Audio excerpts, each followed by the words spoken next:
In this session, I want to talk to you about, you have all these tools, skills, strategies, tactics, approaches to turning on your business. How many got, if you stop right now, more than enough to take your business to a whole nother level? Raise your hand and say, "I." So as we talked about before, knowing what to do is very different than doing what you know. And when something is new, you don't know it quite as well. So there tends to be even more hesitancy. So part of what we're doing in this compression, by you being in this environment, is putting you in a position where day and night you're thinking about this stuff, and it starts to amalgamate, it starts to connect.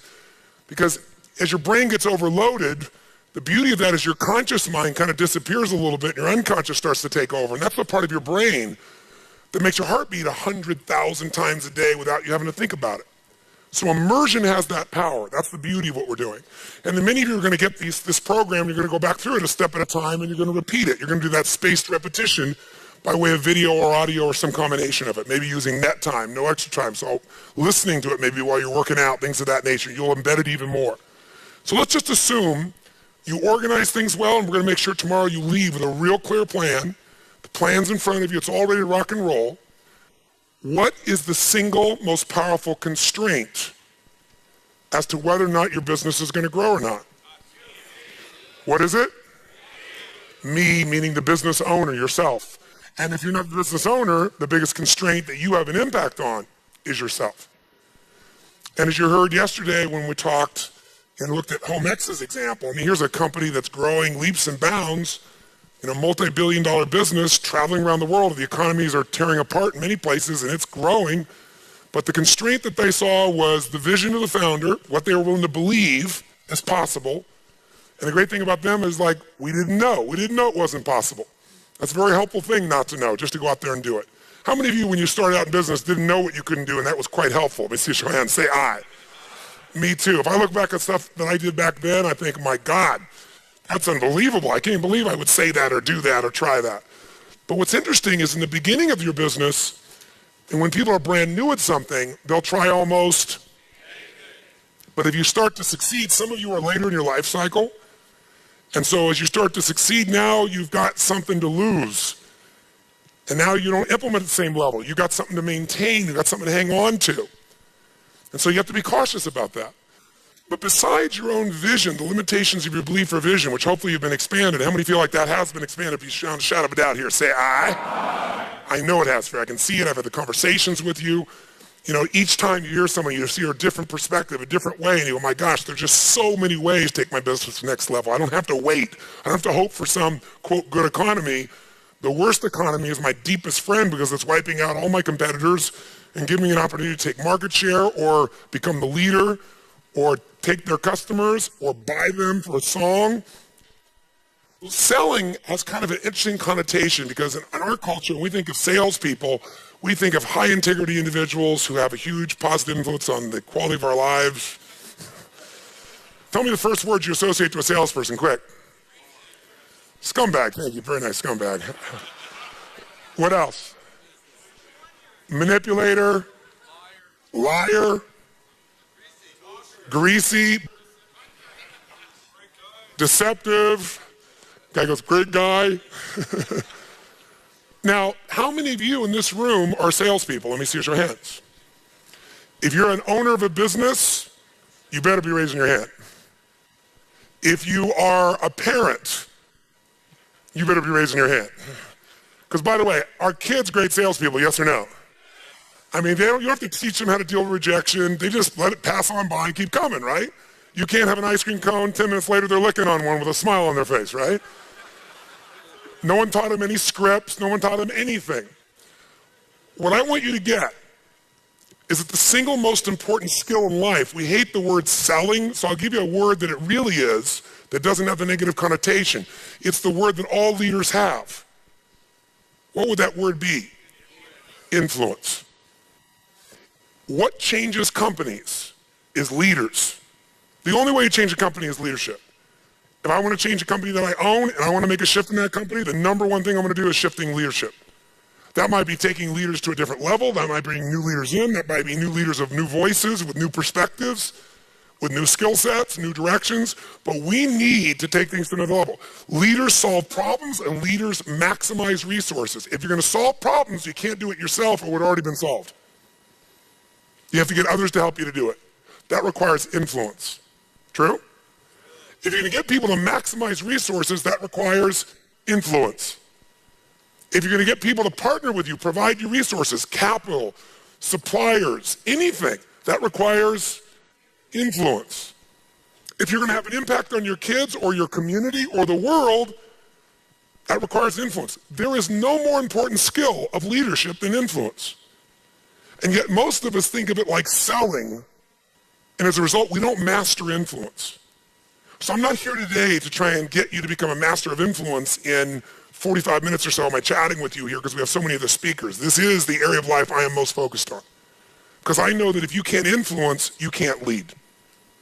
But if you can influence powerfully, intelligently, with integrity, there's no limit to whatever you can envision and what you can make real. And if your influence becomes not just you as the influence, but you're able to influence systems, people, company, culture. If you can turn other people into influencers, now whatever you vision about can be made into reality. And so as a skill of influence, we got to ask ourselves, how many agree leaders are what change companies? Raise your hand if you agree with that. Say aye. And leaders' number one skill is influence. If you agree, say aye. And then the question becomes, how do you influence? How do you influence consistently with integrity? You can influence many ways. You can do it without integrity. But the good news is we live in a world today where whatever you do, it's transparent to the world because there are no secrets anymore, are there? Try to have a secret today, bless you. You can forget the secret. With the internet, with the culture we have, with the way the world is today, there are no more secrets, and whatever you think is still possible to keep secret, give it 3 or 4 more years and it'll be impossible. Every phone call you make is recorded. There's no single phone call that goes in or out of North America that they don't have a recording of, and they can search by word, by tone, by tempo. They can even recognize voices now. There is no such thing as privacy. Everything you've ever put on the internet is there forever, and people know it and can search it. The way you write is searchable now. You can not sign your email, you can put it on somebody else's email, and the structure of your language and the way you influence things can be studied at this level. So the good news about that is manipulation as an ongoing tool for success is over. But adding value will never go out of style. Truth will never go out of style. So influencing with integrity is the secret. But what really influences people? Do facts and figures, we give you enough facts and figures out of a core story, is that going to influence people? No. It's the weaving of that story together in a way that produces what shifts people. And that's human emotion. Ultimately, the big game here is emotion. You have to influence emotion. You have to influence the emotion of your people. If you're going to maximize resources, and if we all agree, as we talked about the other day, it's not a lack of resources, it's a lack of what? Resourcefulness. If you're creative enough, if you're playful enough, if you're determined enough, if you're focused enough, you can find a way. If you're giving enough, if you're generous enough, if you're honest enough, if you're courageous enough, you will get people to help you. You will find the way. You will make that thing happen. You'll access the resource. You get someone to coach you, teach you, loan it to you, let you try it, drive it, experience it. So it's the ability to influence emotion because that's what affects our intellect. That's the bottom line. A core story is only there to give you a set of facts to educate someone that will make them emotional enough to make a decision. And what they do is they go through a series of things that you have emotions about. They may say them in a non-emotional way, but the only reason they work is because you know they're going to open the person's emotion. How many agree with me on this? Say aye. So as leaders, we can never forget that humans are emotional creatures, including ourselves. And to influence other people, we have to know what already influences them. And we can't ever forget what truly influences them. It's going to come down to our ability to connect with them at a deep emotional level or get others to do the same. Here's how I'd say it in a really simple term. To influence someone, you have to already be influenced. Right? To move somebody, you better be moved. To touch somebody, you can't touch somebody about your product or service or vision or idea or your company if you're not touched. To persuade others, you have to be persuaded. You can't give somebody else what you don't have. Now, you may have it intellectually, and here's the challenge. When you first meet somebody in your relationship, and you're all excited. What's the level of energy like? 0 to 10. Make the sound of that energy. You meet somebody you're totally excited by. Make the sound. Everyone. 6 months, 6 years, 20 years later. It's scary, isn't it? And it's not time, because there are people I've been with them, been together 65 years, and they're still out of their mind for each other. They make the same amount of noise you did in the beginning here. What changes is, very often, when you're around something enough, I don't care what it is, there's a law called the law of familiarity. The law of familiarity says this: if you're around something enough, you take it just a little bit for granted. And it doesn't matter what it is, it's not that you don't care, it's that you get used to it. It's that the variety of it is not quite as high. It's not so new, and with that, sometimes you give it less significance. Even though in your heart you know it's significant, you don't keep the aliveness of it. It becomes something you intellectualize versus something you feel inside your body with a passion. So there are people say, but we love each other. Yeah, well, that's great. You know, hug each other every now and then. You say you love each other, little kiss like that. Was that how it was in the beginning? No. It isn't time. It's that most people don't understand that this emotion, this intensity, this passion has to be constantly reinforced every single day. And like any muscle, if you don't use it, So then you have the base understanding of why you do what you do, but you've lost the energy that makes it alive. And so if you're going to be touching people, you got to be touched. So then the question is, how do we influence ourselves? How do we influence other people? We got to get them into their emotions. We got to get ourselves into the emotions that are going to move us to action. And we got to do that ongoing, because otherwise all the stuff you wrote down will die. It'll die in your book. It'll die in your head. There has to be a level of emotion, a level of hunger in you that makes you go follow through. There's got to be a level of energy in you that when you go share it with people, you're able to influence them to follow through. And when they don't do it, enough to get back in there with them again and get them to do it again. This is where the whole game gets won or lost. Do you agree or disagree with me on this? So what we got to look at is, first of all, us. How many of you have days when you wake up and you feel like, I don't want to talk to people today? How many got days like this in your life? Say I. But again, as I said the other day, if you're the leader, you don't have that choice. If you're the leader, you have to get in a good state. If you're the leader, you have to get yourself in that place. And how many of you have had some gut checks? Let me see again in the last 6 months, 12 months in your business with economy changing like it's never changed before. How many have had those gut checks? Say I. So what do? We have to become masters of influence, which means we have to be able to master the state of our own organization. To master the state of our own organization, we've got to know how to change that. How fast, my friends? How fast? And where does it have to start? Ourselves, since we're the first constraint. And if we can do it with ourselves and influence, then we can teach everybody else to influence. We've said business is innovation and marketing. You have to influence people to innovate, because they're not going to just do it because they're used to what works and it's easier and they know it. Innovation means massive what? Change. How many people go, give me more massive change in my life with all the other things I'm trying to hang on to? They're not going to do that. You have to influence people to innovate. And marketing is influence. So, what influences us is our states. How do we change our states? Let's start with you and I and with anybody we're going to work with. You've worked with me before, you know the first answer. If you're going to change somebody's state, the fastest way to do it is physical. Trying to change somebody's mind is really hard. Change their body, their mind will go. If you doubt it, give somebody enough alcohol and just see how quickly you can change them. True? Give them enough alcohol, I don't care who they are, they're going to change. What are you changing? Biochemistry, physiology, physical body, and the emotion, the mind will shift. That's why people take drugs. That's why people eat. When they go eat, it's a biochemical change in their body. So, but we can do this through movement. We can do this through change. So if you want to be the leader and you're going to be affected, first thing I'd say to all of you going home, so you don't feel overwhelmed, is you need to develop an ongoing discipline, because we are our rituals. And I mean a physical one. If you want to say, well, why is my life the way it is today? Look at your rituals. Whether you call them rituals or not, you have them. Most of you get up and you have a set of rituals. You go straight to email, or you go straight and work out, or you go have your breakfast, or you hit the snooze alarm at least 3 times. It's your ritual. Who knows what I'm talking about here? And if you want to know what somebody's like, you can see their rituals.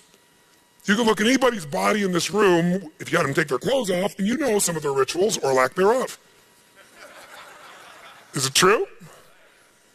If every day you get up and your ritual is you go to Starbucks and order a mocha, whatever those things are that you have, right? And a big muffin and whatever it is, right? And that's what you do every day. It's not hard to figure out what you're going to be like by 10:30 in the morning. You're going to be looking for your next coffee, your next whatever, because we want to stimulate your adrenal glands like crazy, and they're going to drop predictably. And we know what your stress level is going to be like. We know when your energy is going to go and fade. It's predictable because of your rituals. If you eat a certain way, you can predict that person's going to be fat and tired. You eat a different way, you know. If a person eats and they exercise a certain way, you know what their body's going to be like. Who here works out 5 days a week, never misses? It's just your life. Let me see your hands. Look at the number of people here. That's fantastic. Give everybody a hand. That's really fantastic. Who here honestly never works out consistently? Right? Don't clap. Now here's what's interesting. I'm not saying one is right as one is wrong, but will those two different rituals create a different body, yes or no? If we wanted to really make it clear, we'd say everybody works out 5 days a week, stand up, we can look at them, sit down, everybody doesn't work out, stand up, look at them. It'll be pretty obvious. Now, some people's metabolism is different, they get by with different things, but you get the picture, don't you? Your relationships today are the results of your rituals.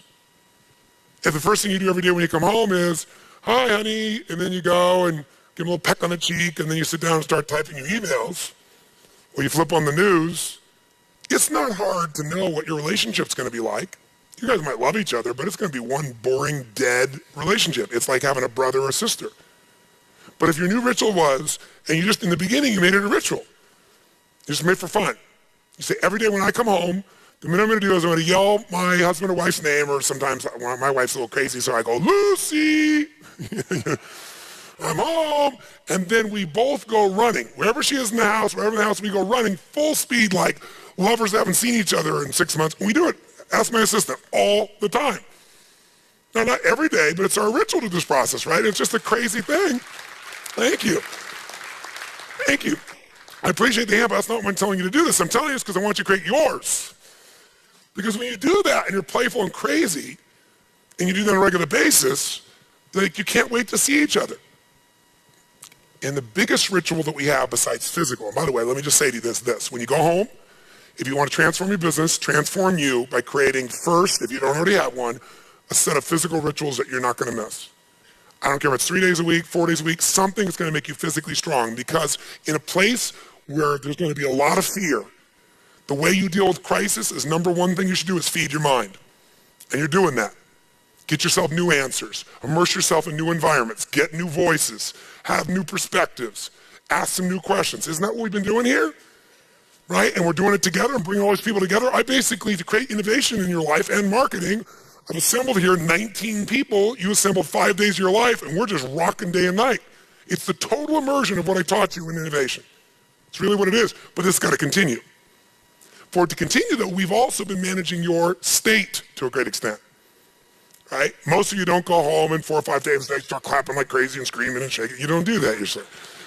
Right? And so some people are going to go like, wow, it doesn't feel the same as at the seminar and stuff. You know, I'm back here by myself and my people aren't doing this. But some of you will go home and initiate this. You're going to have your Physiology 5, your 5 minutes of physiology shift, once an hour, once every 90 minutes, or no more than once every 2 hours. You're going to start your morning with everybody, and you're going to bring in and get some little audio clip of something from a movie or something that blasts across, the room. And have everybody stand at attention. You're going to do some crazy stuff if you're smart. Go over Zappos and see what they do. They got the most crazy stuff going on there. All the stuff that I do in seminars, they do every day at their location with their people. And people can't wait to get to work and they're in a certain state. So if I were you, I'd feed my mind, you're doing that. I'd then condition my body. Because your body is going to give you the strength to follow through. And there's nobody in this room who can't afford to do that. And I don't care if that's going for a walk. And as you're doing a walk, you're doing what I call my hour of power, or 15 minutes, to thrive, where you're just putting yourself in state, maybe doing incantations. You got to do something that gets the blood moving through you on a consistent basis. And once in a while, it's really pushing you beyond your comfort zone. So when you get beyond your comfort zone in your mental side, there's already a reservoir there. Who knows what I'm talking about here? Say I. So feed your mind. Feed your mind with the information. Feed your mind with examples and the stories. Part of why it's here is good for you to see all these people that are succeeding in this tough environment. How many found that to be valuable? Just as a balanced perspective, say aye. Go read some autobiographies, but feed your mind every day, condition your body every day. And then the third thing is become a master of influence by asking the right questions. And that's what I want to talk to you about. Questions are the answer. You want new answers for your life? You need new questions. You're not getting through to somebody. The answer of getting through to them is not to talk more, it's to ask them more. It's to get underneath, it's to discover. Remember I said the other day, to influence another human being, you have to know what already what? Influences them. You can't do that by talking to them. If I tell you something, you can doubt it. But if you tell me, by me asking you a question, you tell me how it is, it's true. That's the basis of influence for those who are more sophisticated. Now, there are lots of ways to influence. You can tell stories and metaphors. You can influence by example. You can influence by rewards or by pain. But the fastest way to influence is to get inside of somebody by questions. Questions are the answer. If you want to give somebody a gift, ask them the right question. Because all we experience in life, if I say to you,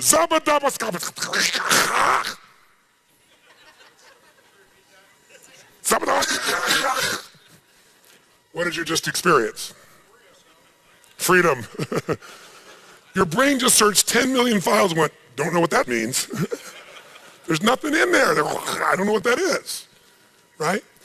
Our experiences, we don't experience life. We experience our association to whatever we're stimulated by. So if I said to you, I want to tell you a story about my senior year in high school. And I started telling you about my senior year in high school, and there was this girl that I was so in love with. Now, by the way, I can go on and on and on, but you're not experiencing my story. You're experiencing your story. You went back to high school as soon as I started to tell it. And you're experiencing somebody you were interested in. Very quickly, you're going for a reference point you can relate to. How many see what I'm talking about here? If I want you to think about your mother, all I gotta do is talk about mine. Because the only way you understand things is by referencing it. So questions cause you to go inside and reference things. The right question can change anything. Who's been with me at Date with Destiny, where I take, okay, so people have been Date with Destiny know I do a program only twice a year. It's my favorite program because, frankly, I've already laid enough foundational things that now I can just do my art. My art is, I give people these things to do, they stand up, and it doesn't matter what's gonna happen. Somebody may stand up and, they're frustrated because they've achieved everything they ever wanted and they made $100 million and they can't figure out why they're depressed. A real example of a lady I worked with just the other day. Completely depressed, so much so that she's saying, I don't think, she gave us a reference point of somebody, I don't know the person's name, but I guess they're famous in the art community. Somebody killed himself, and she goes, I don't think people should be upset with him. I think you should be able to take your own life. What's that telling you? Right? So it's like, I've never lost a suicide in 30 years, out of thousands. It's one of the things I'm most proud of my entire life. Children, adult people. I don't say that to brag, I'm saying it because once you know a human being's needs, if you know what they're really after, and you know how to ask the right questions, you can connect them to any new experience of life you want them to be in. And I know all human beings have a need for certainty.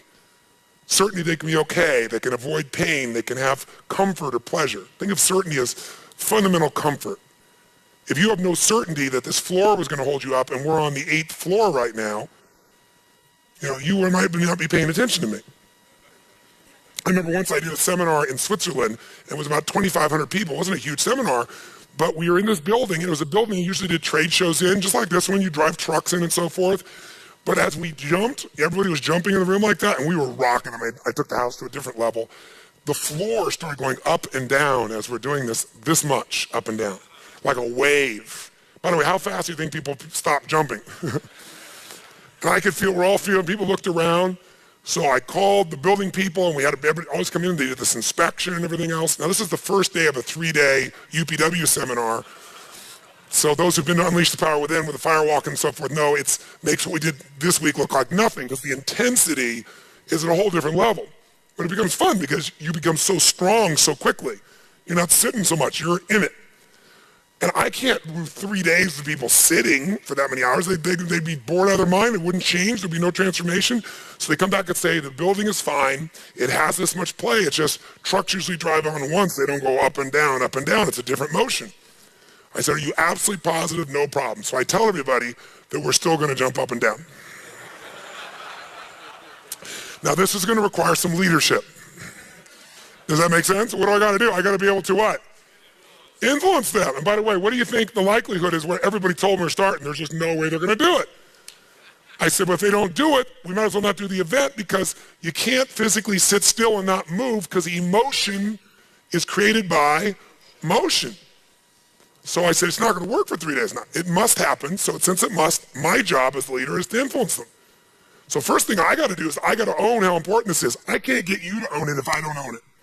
How many agree with me on this? Say aye. If I own it like 90% or 95%, will I get everybody, yes or no? You don't get people to walk on fire by 90%. I think you'll probably do well. Right? I got to own it. And by the way, what if I said, okay, we're going to walk on fire. Okay, who wants to go first? Not me, somebody else. Somebody else go first. Right? As the leader, I always go first. Right? That's my job.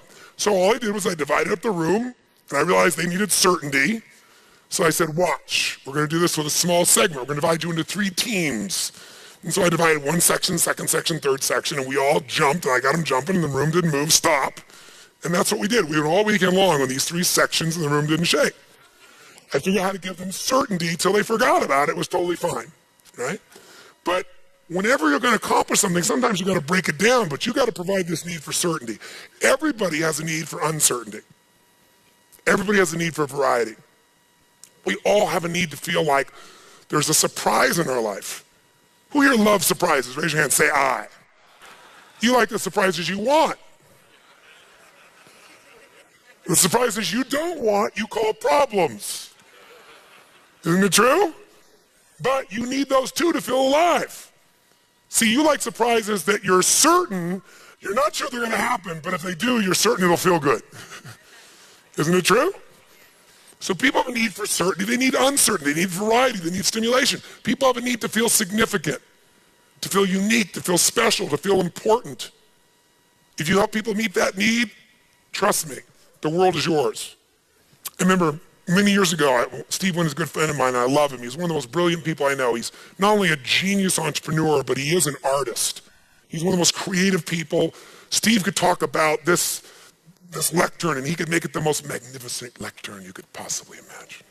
Tony, look at the metal on this. And he can just describe things in a way that are just unbelievable. So we were having dinner the very first time we ever met. It was New Year's one year, and fireworks were going off, and he and I were like totally into it. And we were talking about influence, that this is the ultimate skill in life of any business owner, and that's his only job is influence. He creates things, he loves that, but I can create all this. Guess how valuable this is if I can't influence you that it's valuable for you? 0. It dies. It stays in my house. So we're describing this, and I was describing these 6 human needs, certainty and uncertainty. And when I got to significance, he lit up like a Christmas tree. He goes, Tony, if you want to make billions, if you want to make billions of dollars, that's the one to give people. If you get them to link buying your product makes them more significant, they'll spend any amount of money they want. He said, think about it. People get these little handbags. We buy these handbags. And he said, they cost nothing to make. They pay thousands of dollars because it's got somebody's initials on it. It's not even made better. I can show you one that's made better that costs 1/100th of the price, 1/10 of the price. When he built the Win and then the Encore, last one, $2.7 billion for a hotel. But guess what? When everybody else is freaking out, you go over to the Win right now, it's full. Because the people that want to be known as the best have got to go to the best place. That's the need structure you want to meet. 4th need, connection and love. Everybody needs connection. Everybody needs love. In fact, all we want that significance for is if we think if we're significant enough, people will love us. If I'm worth it, if I'm enough, if I'm beautiful enough, strong enough, smart enough, rich enough, intelligent enough, playful enough, funny enough, something enough, then I'll be loved. So if you're going to influence somebody, you got to know what's influencing in them is the need for certainty. And when you talk about change, you just mess with that. True? There's a need for uncertainty, but you got to show them how it's positive uncertainty, a variety. They need to feel significant, and gosh, what if you bring this new thing in to change and it doesn't work out as well for me? I feel stupid, I look like I failed, I feel insignificant. Love, gosh, I don't know if I'll even love myself if this doesn't go well. How many follow the pattern of what people get concerned about, right? So these first four needs, everybody finds a way to meet, even if they have to blame somebody else, or work really hard, or make up a story in their head. Everybody finds a way to be certain, everybody finds a way to have varieties, everybody has a way to be significant, everybody has a way to feel at least connected, if not loved. But ultimately, the final two needs is everyone has to grow. Remember we talked about this first day? Progress equals happiness. If you grow, you feel alive. If you don't grow, you feel like you're dying. And so to influence people, people have this need for growth. And if they feel like they're growing with you, remember I said you can use fear to motivate them? That'll work for a while. You can use incentives. That'll work for a long time too, but there is a limit to incentives. The only thing that makes people feel fully alive long term is they feel happy because they're growing, they're expanding. Remember when Tony talked about how they took the same process of becoming a buyer for Zappos, but they broke it into more steps? Still 2 years, but you were a buyer level A, buyer qualified level B, level C, and people are like, yes, I made it. Progress, growth. And finally, what's the last need? Contribution. And you heard him and many others talk about, and you've seen the people here that are most successful feel like what they're doing has a meaning beyond themselves. Now, I'm reminding you of these 6 needs, and very quickly here, because if you and I are going to influence other people, we have to know what already influences them. And of those 6 needs, who has all 6 of these needs? Who would you say? Everybody. Who here has a need to be loved at some level, whether you admit it or at least connected? Say I. Who here needs to feel unique, special, important, significant? Raise your hand, say I. Including the people who go, I don't need to be special. No, I don't need that. I'm a Christian. Or I'm a Jew. Or I'm a Muslim. Or I'm not religious, I'm spiritual. They find a way to be unique. Everybody needs this. It's human nature. So we need all these needs to be met, but we don't need them all equally. We've learned to value some of these 6 more than others. Some value certainty more than anything else. And so they live their life trying to meet that need. And if you try to convince them how exciting this new project's going to be, you just messed up totally. What you got to tell them is, you know what, if we don't change this, do you realize what's going to happen? Do you think that what we have right now is certain and solid? Do you not understand this is evaporating between us? If you and I are going to have any certainty at all, this is what we must do immediately. And they're like, let's make it happen. Right? If you go to somebody who's more variety driven, some people, the top of their list, they all want certainty. They all want uncertainty. We all want them all. But we tend to have 2 that we value more than any others. Those 2 are the driving force in a person. So if somebody's variety driven and you go, okay, we're going to keep doing these same things because we got to keep fundamentally doing these elements. And the changes we're making, they're not that big because you're trying to convince people so that they won't be too fearful. You lost that person. You got to pull them aside and say, look, you and I got to understand something here. This is an entirely new game we're about to begin. Really? You'll have their total interest. You know, John here's doing a great job keeping the foundation going, but I need you to help me partner because we're going to enter something that's never been done before. If somebody's significance driven, which all of us have a need for significance, but if it's at the top of the list, you got to let them know what's going to come of this that's going to make the game of this business so different than anybody else, how we're going to be better than anybody else, how we're going to take market share, how we're going to be number 1. You're going to have their full attention. If it's somebody that's connection and love driven at the top, how are you going to approach them? Come on, how are you going to approach them? What are you going to say? Listen, we as a family got to do this. Let me tell you what we're going to do. We're going to be stronger. We're going to love the hell out of our customers. We're going to take care of them better than we ever have. These are the things that are going to connect us to each other and to our clients like never before. Do you realize what kind of family we're going to build by implementing this? They're in. If they're growth driven, it'll be obvious. You don't even have to explain it. They'll just see the growth opportunity and go for it. If they're contribution driven, it's very obvious. So you have to be able to bring your message to someone in a way that makes sense. Now, telling them is one thing, but asking them is even more powerful. See, if I tell you, you can feel I'm selling you, persuading you, influencing you. But if I ask you a question where you tell me, you own it. It's exactly what happens at Zappos when they take people for the first week, no matter what position they have, and they put them through an immersion, right? They put them through boot camp. And at the end of that week, what do they do with those people? Do you remember? They offer them what?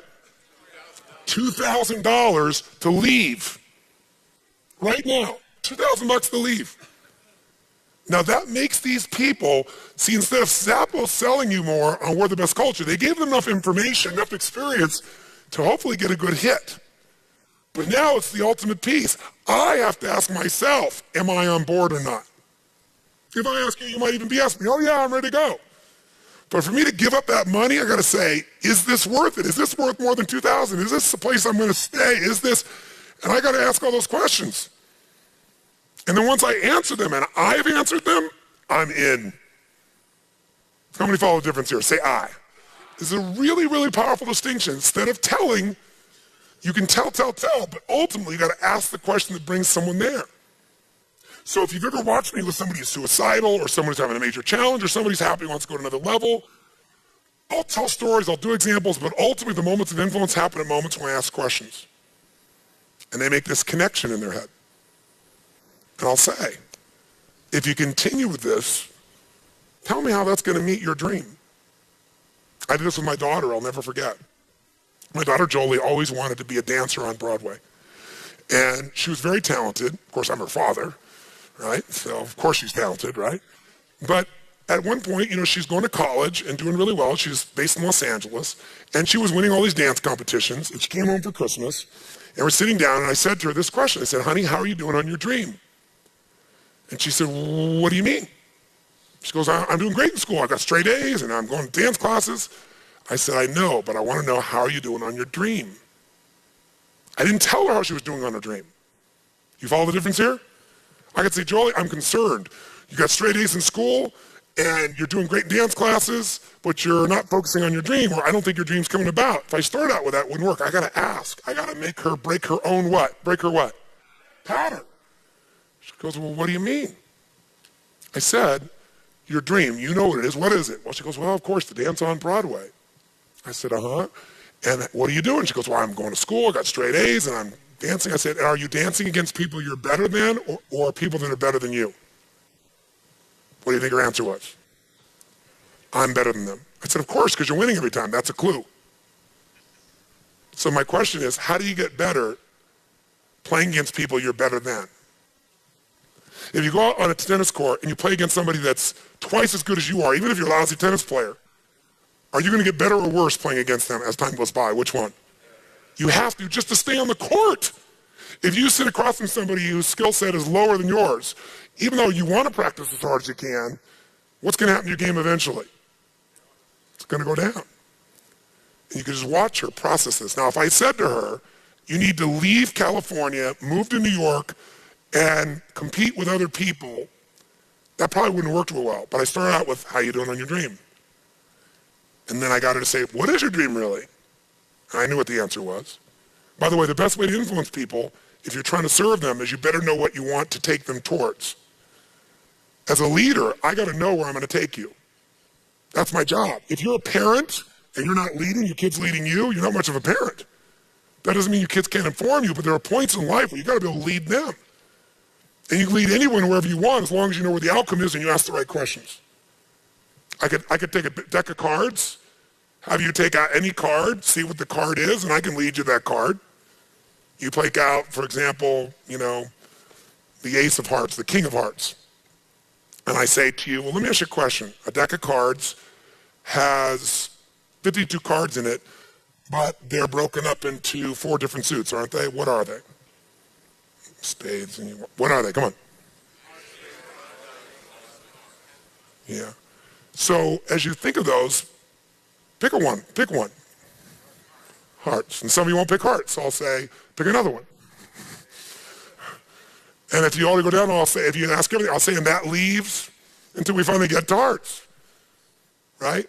And then I'll say, of those hearts, you know, there's one that's valued more than the other one. What one is it? I mean, I can lead you wherever I want. I'm going to get you to say the King of Hearts or the I'm going to take you wherever I want to go with questions, but I better know first. So I say to her, by competing with these people who you're better than, because you told me you're better than them, so I'm not saying it, she's saying it, are you going to get better? What happens in these moments? She's making new connections in her head, new nuances, new beliefs. And she says, well, no, I'm not. I said, let me ask you another question. What's the life cycle on a dancer? I mean, can you be a dancer when you're 40, start when you're 40, 35, make it on Broadway? She goes, no. I said, how old are you? She goes, what do you mean? You know who I am. But I said, oh, just how old are you now? She said, well, I'm 21. I said, when would now be a good time for you to start? Now? Oh, yeah, it's a good idea. She said, what do you mean? And I said, honey, everything I've done in my life has been based on modeling, but also there's something in me that most people don't realize has really made me successful, and that's a sense of urgency. I do not settle. I do not wait. You wait and it's over. If you allow something to distract you, at the moment you're about to get the most important information you need in your life.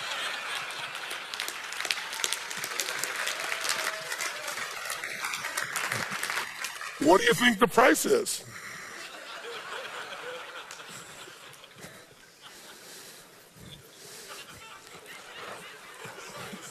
And I said, no, it's called utilization. By the way, I will tell you this aside. One of the greatest skills in your life as an influencer is I call utilization, which is whatever happens, use it. That's the greatest gift you can give yourself in business and life. Whatever happens, use it.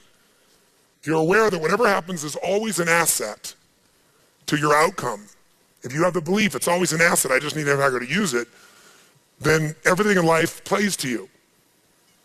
It might be another metaphor, what Tony from Zappos talked about when he had those people take the test, say, am I lucky, extremely lucky to unlucky? Remember that? And ironically, the people that think they're extremely lucky have a different life.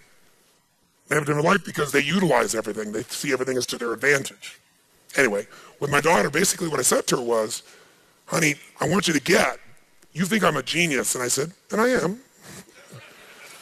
But I said, my deepest genius is urgency.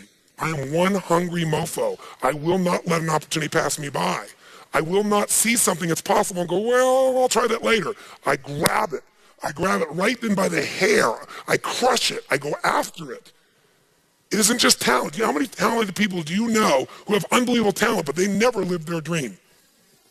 How many people you know that are brilliant and are depressed? How many people you know that have up-to degrees in education but can't fight their way out of a paper bag? By the way, you're all answering those questions. You don't have to answer them out loud.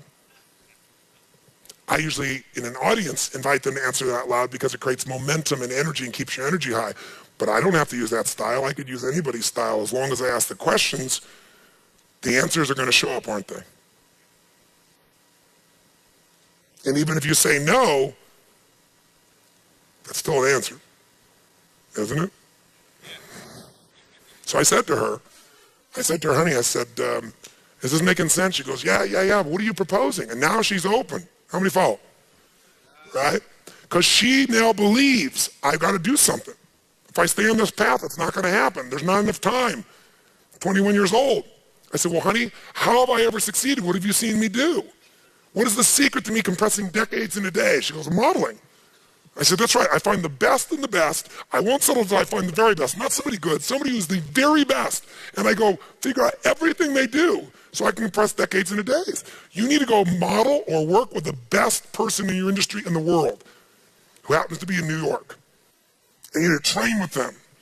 And it's not enough to model somebody. You got to take massive what, my friends? Massive what? You can come here and model all the people here, but if you don't do anything with it, it's over. It's not going to happen. So I said, you got to take massive action. She says, well, what are you proposing? I say, leave school, move to New York, go into training. I will pay for the training as long as you have a full-time job paying for your housing. Because I want you to be a working actress, and as long as you're going on auditions. You can't just go train and work. You have to find a way for auditions too. You do that, I'll pay for you to be able to go there. I'll pay for your training, you pay for your housing. Because that's really scary. That's a lot. That's a lot. When would I do this? She goes, I'm in the middle of school. I said, when would now be a good time? She goes, you mean like right now? I said, what do you think? She says, in the middle of school year? I said, yes. She said, but you're the one who told me to go to college. I said, I was wrong.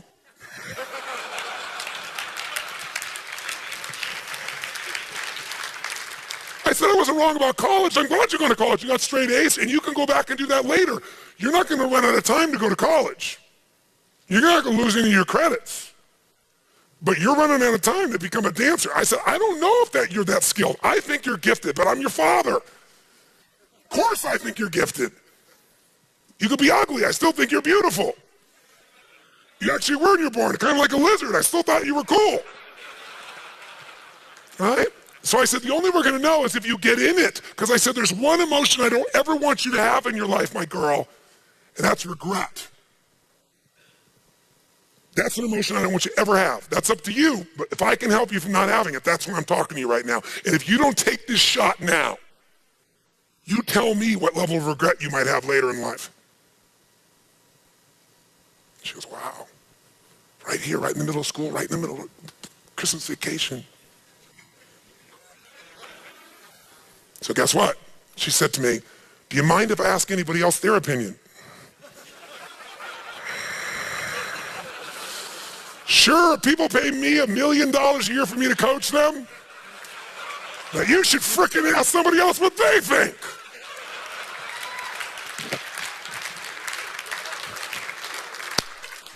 Not a problem. Who are you thinking of? And she said, no, Dad. She goes, of course I respect your opinion, but you've always taught me to go to the area where there's the greatest expert. And she said, the greatest experts are people in the business. I said, you're right. Who are you thinking of? And she said, well, I was thinking of so-and-so, this gentleman who's at CAA, who was a good friend of mine, and she knew him. He's one of the top guys at CAA. And I said, he's actually a brilliant idea. I said, that's smart of you to do that. Check it out. She goes, okay, I will. I said, when? She said, now would be a good time? Now would be a good time. So she literally went in the other room, and as she goes to the other room, he's one of my friends. I call him right then and there while he's doing a true story. I said, look, I just talked to Jolie. I only have 30 seconds. I talked to Jolie. Here's the deal. You know this. She's here, straight A's, da-da-da. I said, I told her to go to New York because that's where dancing is, and she needs to be in proximity, doesn't she? Proximity is power. He goes, Tony, you're absolutely right. I said, if it's not right, tell her it's not right. Is it right? It's right. Tell her that. Bye.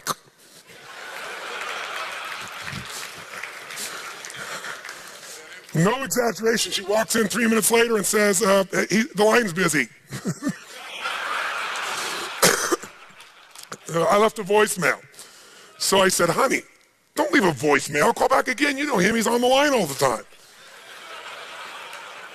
She always calls him. Long story short and true story, she talks to him on the phone. He talks to her for like an hour and a half. She comes back a couple hours later. God, Dad, I had the greatest conversation. It was the right thing to do. And he says it's absolutely right. And talked about why and how and all those things. I said, okay, great. I said, you can't be a prophet in your own land, I guess, around here. But I looked at her and said, Father knows best. She laughed. We laughed about it. So I took my little sunshine girl who was used to living in Southern California and going to the beach, right? I took her to New York during one of the worst winters New York had had in like 15 years and put her in this crappy little apartment deliberately because I wanted her to be hungry, right? And sure enough, she went and she trained with some unbelievable people and she kept going on these things. And less than 6 months later, she called me up at one time and she said, Dad, she goes, I have a little surprise for you. When you come to New York? And I told her and she said, okay, well, I want to pick you up from the airport. Sure enough, I get to the airport. She's not there, but there's a car there for me. A little note. I said, Dad, I just have a little surprise. And so I'm okay. So I get in the car and I'm excited to see my daughter. And the car drives by her apartment and we go down to downtown Broadway. They pull up in front of a place and there's a play called Tommy, if you remember that classic play, right? And on the headlines, I see my daughter's name. Within 6 months, she was on Broadway. The whole thing happened just from that process, ladies and gentlemen. It was really great.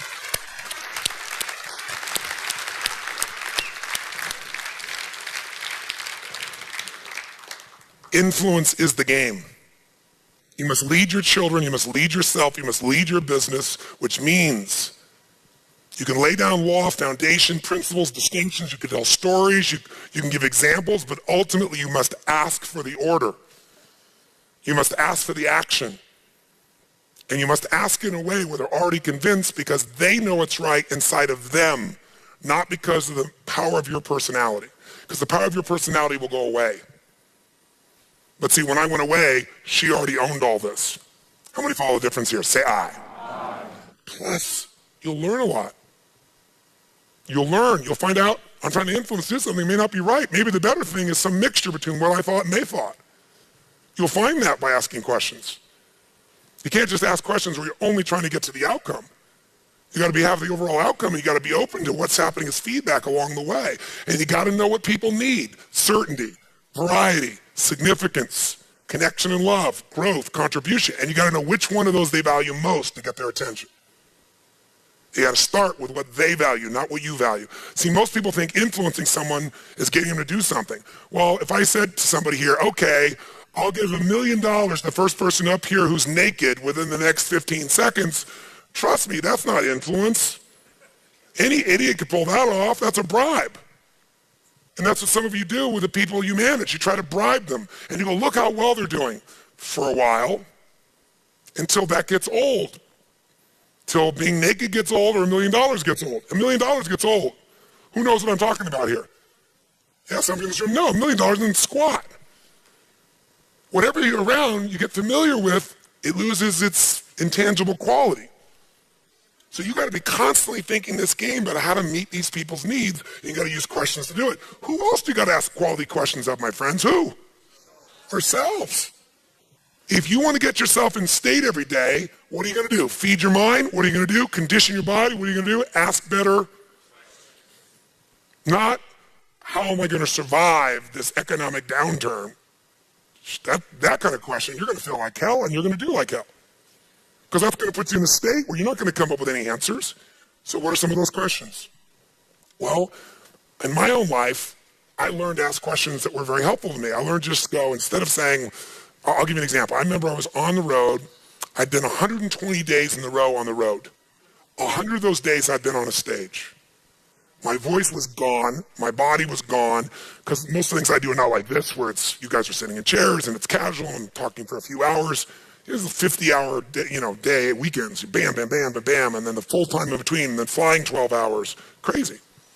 And I got home, and I was burnt out. I was physically burnt out.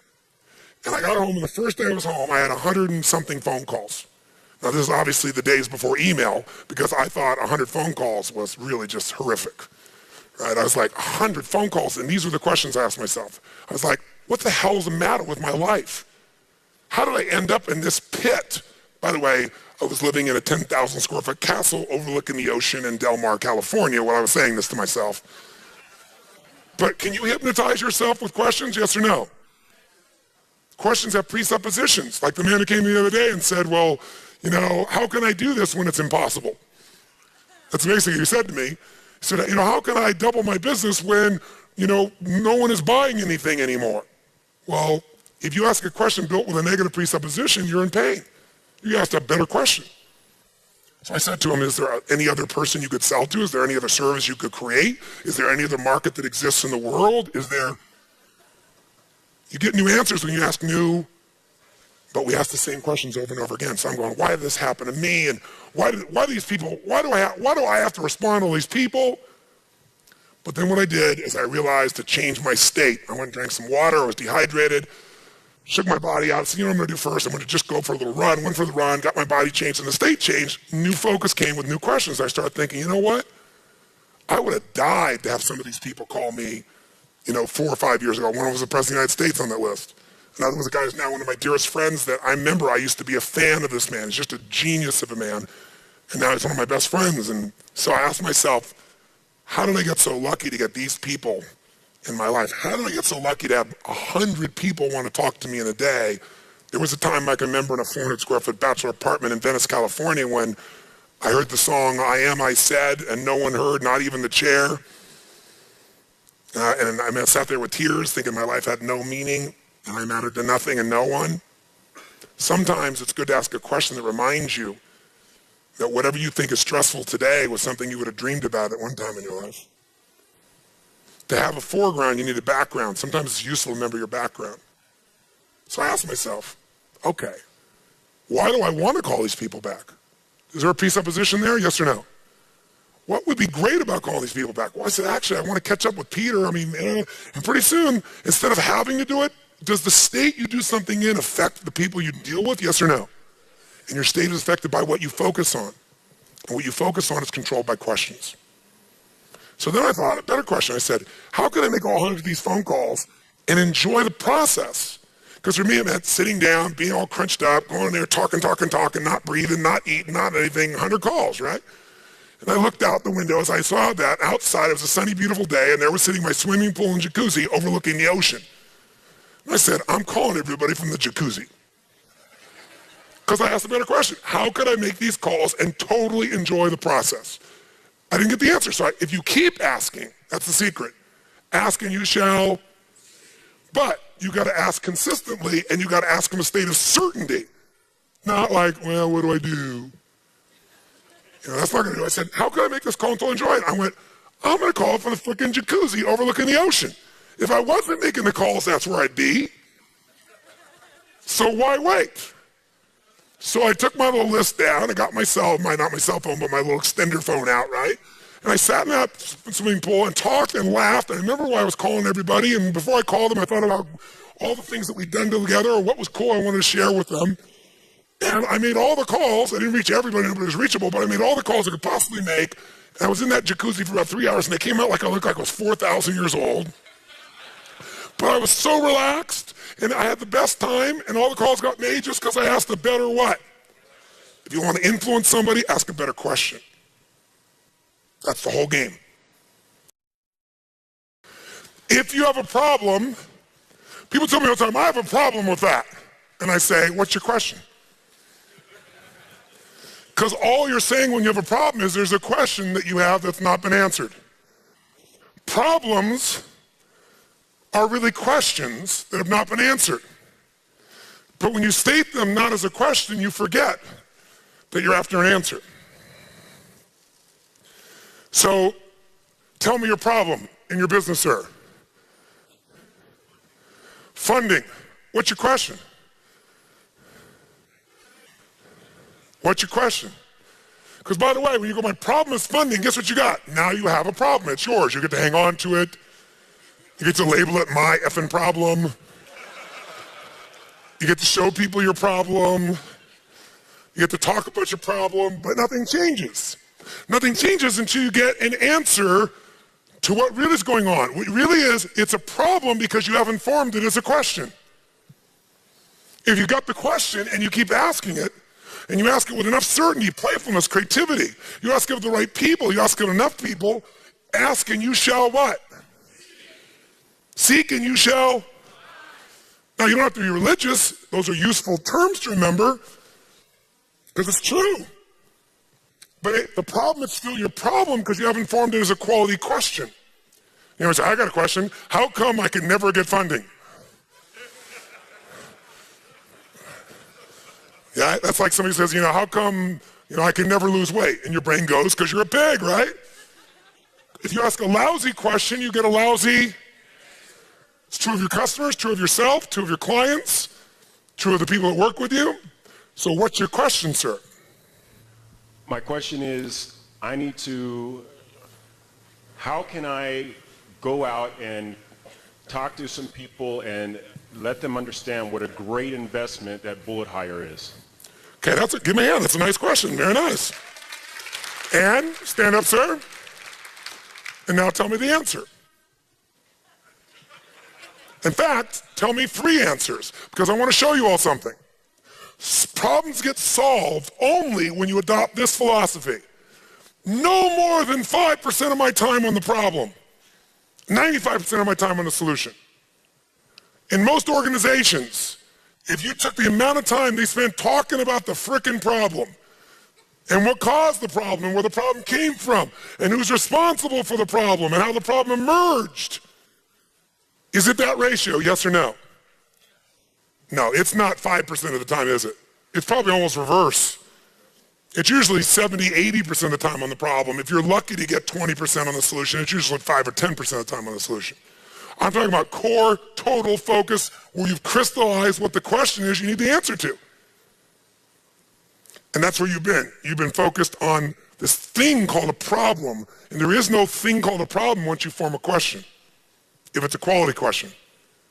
So one thing I used to do in my seminars in the very beginning, You know, in the big seminars, like here, I can mingle amongst you because I can get out and get back out again. But in my big seminars, most of you know I have security. It's not so like I want security. It's because I couldn't physically function.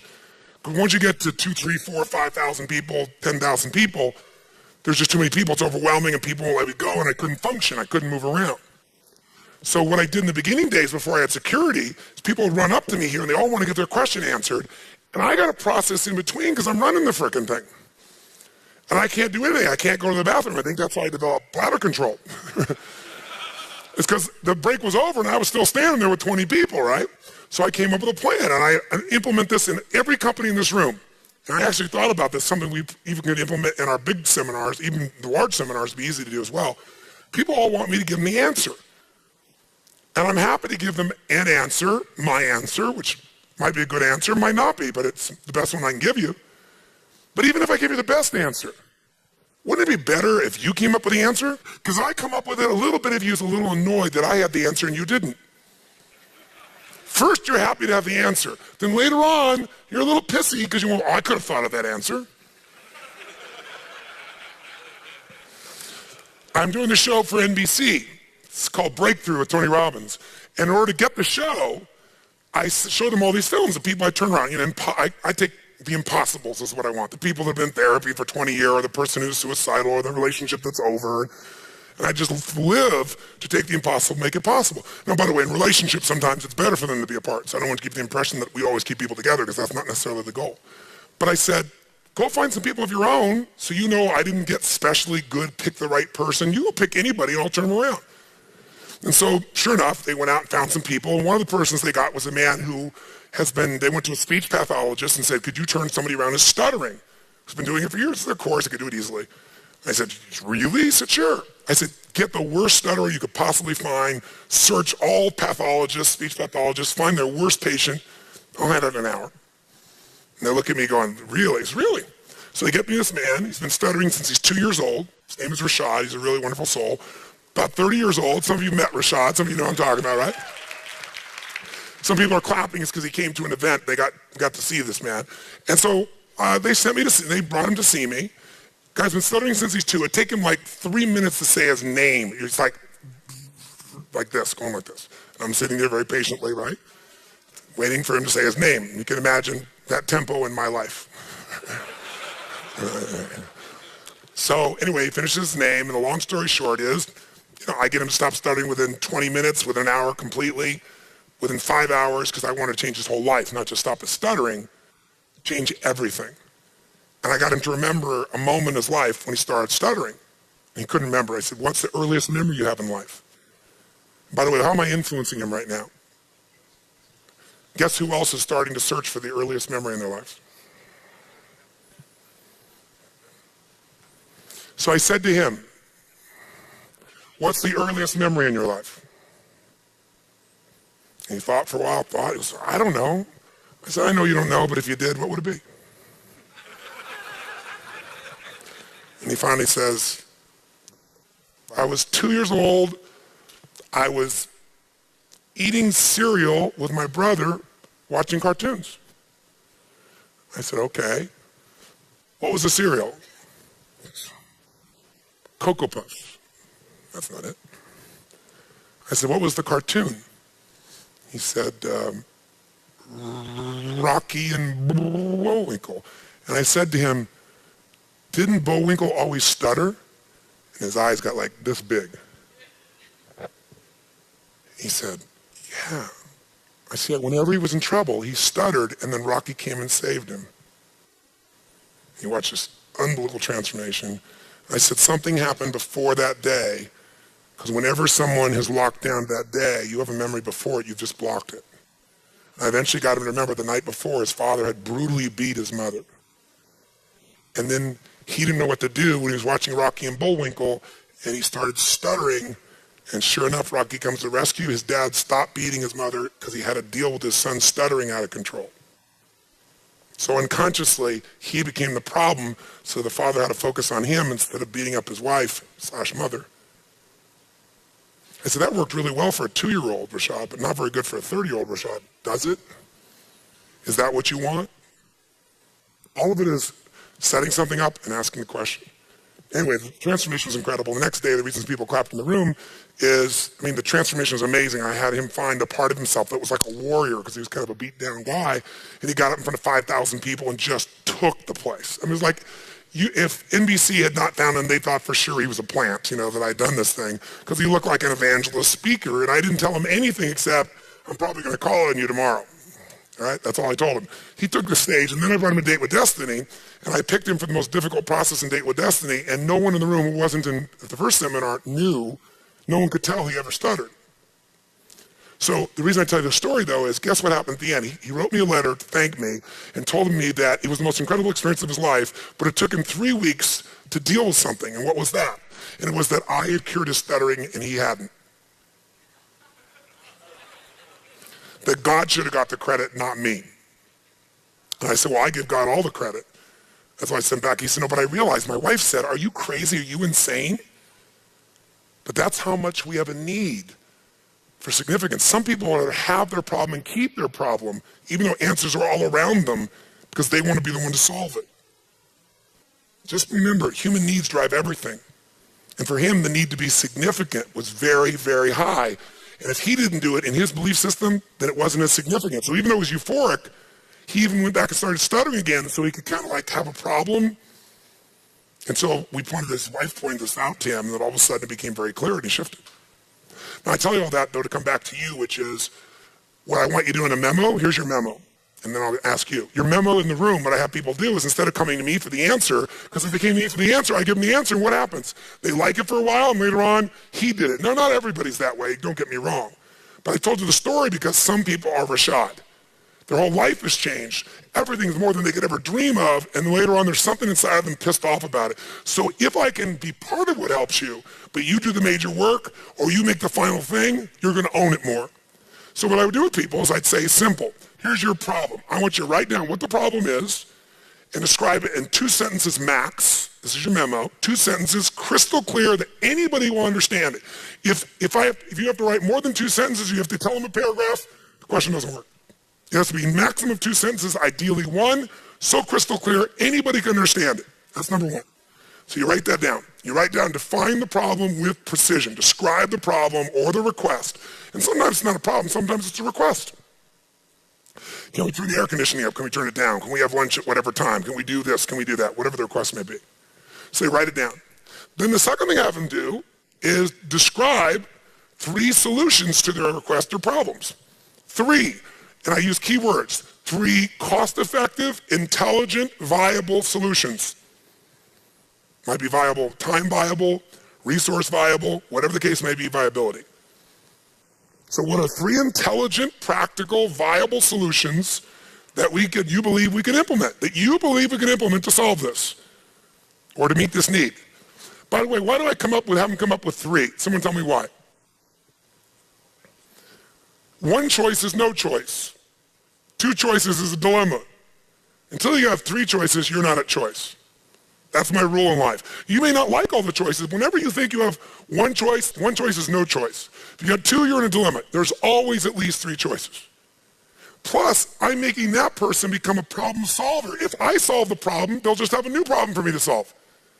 But if I can teach them to be a problem solver, the game changes. How many follow? Now, sometimes this is less efficient, but with a mass audience, it was very efficient. And then they turn that in, and then I have a choice. I can now respond back by saying, circle, I accept your request, or I think solve the problem, we'll do it with your number 1. Or I could modify it, I'm willing to do that, but I think we need to do this and this is the way to do it. Or I could reject it and tell them why. And then we'd have this communication. It was very efficient. This is very different than, tell me what you think we should do in a suggestion box. So now, tell us your question, and then tell us at least 3 answers that are quality answers, viable answers. Okay, the question is, how can I influence people to put in money into my company and help me change the entire recruiting industry? Wow, give me a hand for that. That's a different question than you had before. Now, sometimes your question has too many outcomes in it simultaneously. Sometimes, I'm going to raise enough money to do this and change the whole recruiting industry. That might be over-chunked. There's two ways to chunk.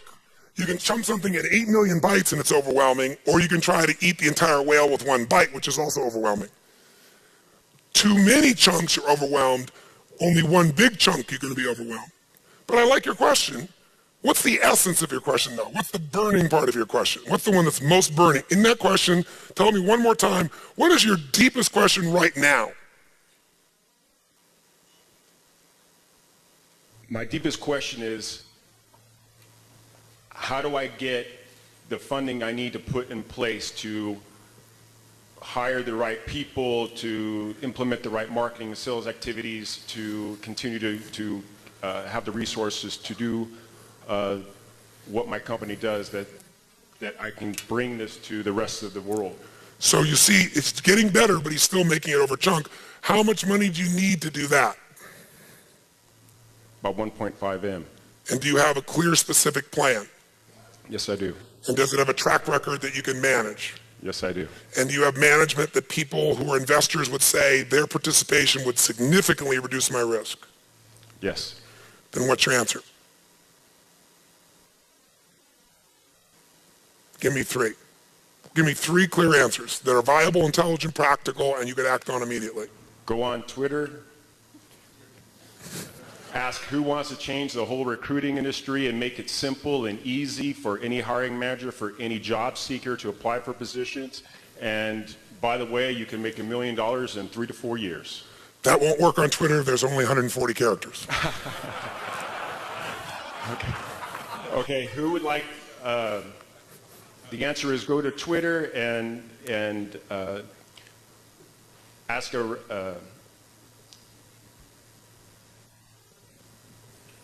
ask the question of who wants to change the recruiting industry, and I can show them how it can be done, and if they can be a part of this and also make $1 million. Okay, so that's one approach. Go to a medium online, Twitter might be one example, where I could get people's eyeballs and make a request where it's very compelling both in a sense of transformation and economic return. How many follow? Okay, give me another answer. Go out to my personal network and just start talking to people and showing them what my system does and what the growth potential and our management team, and then ask them to be a part of it. Great. What's the third answer? Continue to talk to venture capitalists and continue to tell the story to them about how we're progressing. Great. And I bet you could come up with 3 more right now if I asked you to, couldn't you? Most likely. Yes. So what do you feel right now differently than a few moments ago, if anything? I know I can make this happen. That's right. Give him a hand, first of all, for that right now. That's the process. Why? Why? Why do you know? Because I've been in this industry for so long. I know where all the holes are. I know how companies waste a bazillion amount of millions of dollars a year. I know how inefficient the recruiting process is. I know how laborious it is. And our system takes about 80% of that and completely wipes it away. Great. Now I want you to notice something. Clarity is power. By making himself be more clear, be more brief, be more precise in the form of a real question that's actionable, and then just demanding an answer in a state of certainty, he's got them. But most of us don't have this as a discipline. So let me offer you 2 in the form of 4 questions. First, give him a hand. Thank you very much. Problem-solving questions. So here, let me give you 6 questions, problem-solving questions. The first question I ask when a problem comes up, the most important question, is not what the F, not why did this happen to me, not who screwed who to make this happen. The first question is, what's great about this, or what can I learn from this? Immediately, it's like, what's great about this? What's great about this? The first question I tend to ask is, what's great about this? Now, by the way, the answer I often get initially is, what do you think? Nothing. Because if you're in a lousy state, you go, what's great about this? Your brain's going to go, nothing, you idiot. And I go, I know it looks like nothing, but if there was something great about it, what's great about this? And I demand the answer. By the way, seek and you shall what? Ask and you shall. And I don't care who it is, if you ask with authority and certainty, you get an answer. I'll give you an example. A friend of mine came to see me one time, years ago. He was at his wit's end. He was a lawyer, and he had been in partnership with another lawyer, a friend of his, for, I don't know, 12, 14, 15 years. Let's say 15 years rounded up. And one day, the partner of his had a midlife crisis and decided he didn't want the pressure of being a partner in the firm, and he quit the firm. He just announced to his 15-year partner, I'm out. I'm moving out. I'm moving away. I'm getting a divorce. I don't want to be a lawyer anymore. I'm out. I'm leaving the firm. And now he's got reputation, money, overhead, all this stuff tied to him. So he comes to me, he says, Tony, I can't handle this. I can't take on his cases. It's going to hurt our reputation. I don't have anybody else I can bring in here. We're both still in the building phase in this firm. Without him, also with sweat equity in this thing, just go hire somebody who can't work. And he is on and on and on and on, and he's pissed off and he's frustrated. And underneath it all, he's scared, really scared. He doesn't know how he can keep the thing together. He can't keep the overhead. And so I let him talk on and on. So I look at him and I say, I just have to ask you a question that you're going to think I look like an idiot. And you're going to say, stop being Tony Robbins. But I can't. It's me. So I have to ask you the Tony Robbins question. He said, what's that? I said, what's great about this? And I said, I know on the surface it's the most absurd question to ask. That's why it's the best question to ask. The best question is often the one everybody else thinks is absurd. Because what everybody else thinks like is why everybody else is stuck. Right? You ask the question nobody else would ask. And one of the greatest questions to ask is, what's great about this? But make yourself come up with the answer. If you can't come up with it, change your state and ask it. So I changed the state by saying pussy boy and finally getting him to laugh. First getting a little pissed off. I don't mind getting somebody pissed off because when they're angry, energy goes through their body. I can take anger and convert it into something else that's different than defeated. Does that make sense? You know, so I get him angry and then a little playful, and finally he goes, well, I said, look me in the eye and tell me you loved your partner and wanted to be with him forever. Tell me you wanted to have sex with him. Come on, tell me. So what am I doing? Breaking his what? So once I break his pattern enough, he goes, honestly, he said he's been a pain in the ass for the last 8 years. I said, what's great about this? He said, what's great about this is it makes me no longer settle for the wrong partner. And when he got that, it changed the meaning and it changed the game instantly just by answering this question. How many follow this? Say aye. What I've been endeavoring to do, and what Chet and all of us have been endeavoring to do this week, is give you the answer to the question of what's great about this economy. How many starting to get what's great about it now? Say aye. Because now you have the ultimate advantage when you look forward to recession. When you look forward to it, now it's not being harsh, when you're just like, yeah, give me the recession, baby, give it to me. When you can do that, it's not some fake positive thinking, rah-rah BS, but it's based on intelligence that says there's no greater opportunity than now for me to be able to build my business where the costs are lower and the opportunity is greater. There's never been a time, if I can just keep my wits about me, be strong, be intelligent, keep focused, apply some of these disciplines. How many agree? Say aye. So we've been trying to answer that question for you without saying it to you. Because once you get that answer, the game changes. So sure enough, I ask him, okay, what's great about this? And he starts, what else is great about it? I don't let him tell me one thing, because what makes things stick is stacking. One after another after another. What else is great about this? He goes, well, I don't have to settle for the wrong partner anymore. He said, also, I can't really afford this location, and I don't really like where our office is. Where we are is 1 million miles away from my house. So now I would have been stuck here because he lives near here and I'd never want to push him. I'd be stuck here for the next 5-10 years driving with worse and worse traffic. You know what? I could get my office. I have to finish the lease, but I could then move to the beach. I got an office looking over the ocean. I love the ocean. Now, by the way, what do you think's happening to his state? Okay, I'm not stuck with that bastard anymore. I used to be upset with leaving. And I'm not stuck in this location. Oh, wow. Okay, what else? What else? He said, well, I don't know. What else is great is it's going to make me grow. It's going to make me get out of my box. It's going to make me, and when I get enough of these things to state change, I go to the next question. I said, okay, what can you learn from this? He said, I can learn to never settle again because I knew in the beginning he was wrong. Good lesson. What else can you learn from this? That I've avoided confrontation and given up a great amount of the juice and freedom of my life, and I won't do that anymore. Wow. By the way, is this now really a gift of an experience? Yes or no? We're getting into some real deep stuff, just asking a couple questions. So what's great about this? Would I learn this? I said, okay, here's a great question. What's not perfect yet? What does that presuppose, my friends, when I say what's not perfect yet? That it's going to be what? Perfect. That's different than if you go, well, how will I survive? That presupposes you may not. What's not perfect yet? He goes, well, what's wrong is, I said, no, I didn't ask what's wrong. I asked what's not perfect yet. Language creates emotion. So you got to use the right words here. What's not perfect yet? He goes, well, what's not perfect yet is I don't have enough money to cover the monthly overhead without a partner. I said, okay, what else is not perfect yet? What's not perfect yet is I'm not clear about how I could cover his accounts. What else is not perfect yet? We're not doing this in our head, we're writing it down. In your head, you'll go in a circle. Write it down, it has a whole different game, doesn't it? It keeps us from going in a circle. It's right in front of you, you can deal with it. So guess what? We come up with what's not perfect yet. As we're looking at what's not perfect yet, I said, okay, now here's the question. What are you willing to do to make it the way you want it? What are you willing to do to make it the way you want it? He said, what do you mean, what am I willing to do? I'm asking you point blank. See, people that are willing to do anything at all to make it the way they want it, they'll find a way. If all of you in this room think about your business and you think about what you want your business to become, or you think about your life and you think about what you want your life to be like, you think about what it is you say you want, what are you willing to do to make that happen, to get that funding? You tell me. Anything?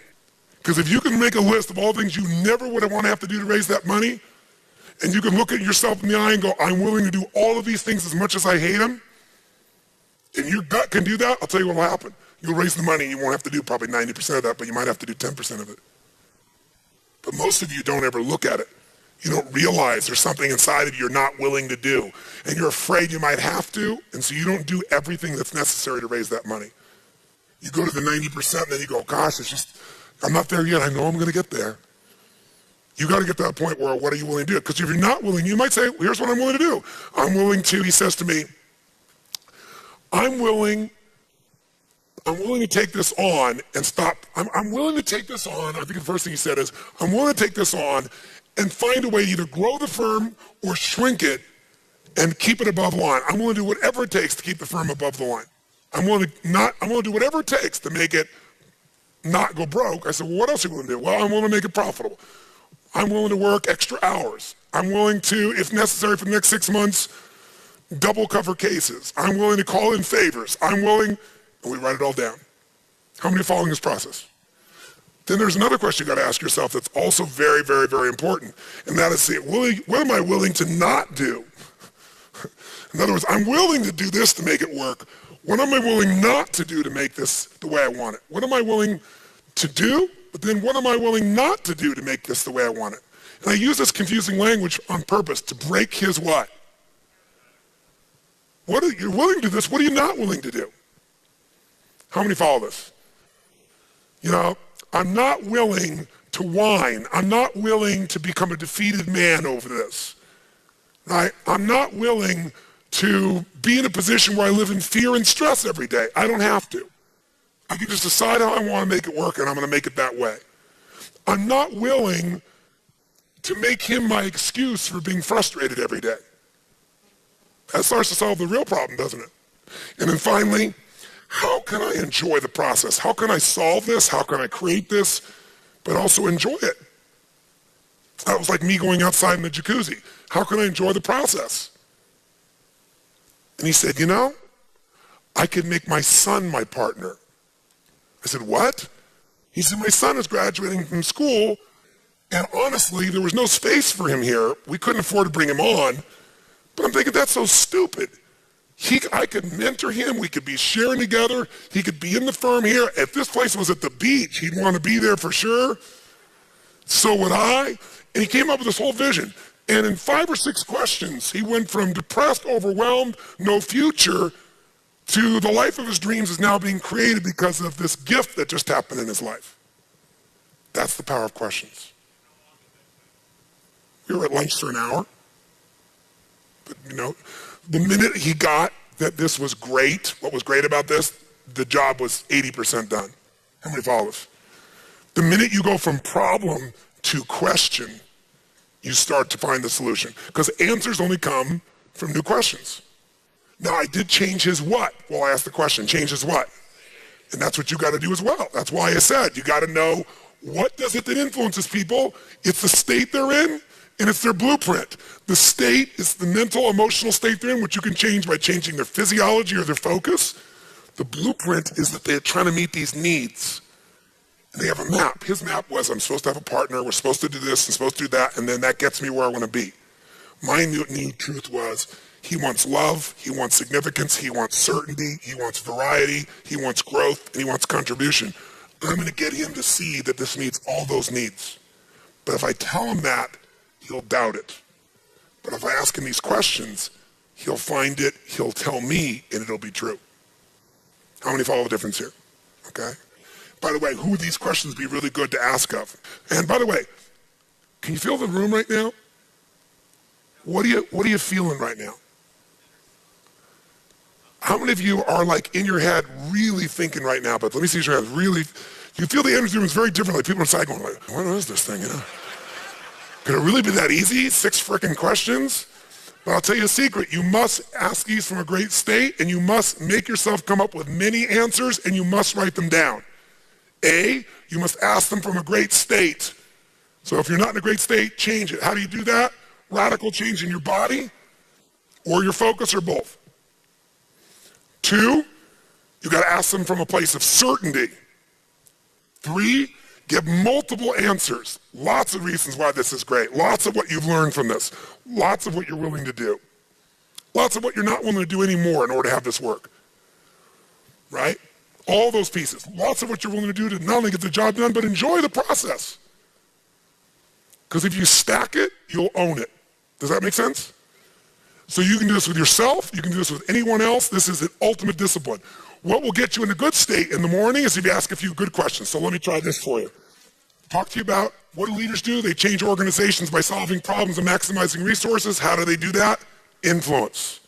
How do they influence? First, you got to influence whom? Before you influence anybody else. To touch someone else, you must be touched. To move somebody else, you must be moved. How do you do that? Start by feeding your mind from now on. Feed it something strong, something alive. Consistently have a ritual that feeds your mind. Because if you let what's going on now buzzing in your pocket, on your computer screen, flashing on the television, we both know, all of us know, it's not going to empower you for the most part. That's not to say you shouldn't pay attention. You just can't make that the primary dietary input of your life, emotionally, psychologically, and financially. Do you agree with me on this, yes or no?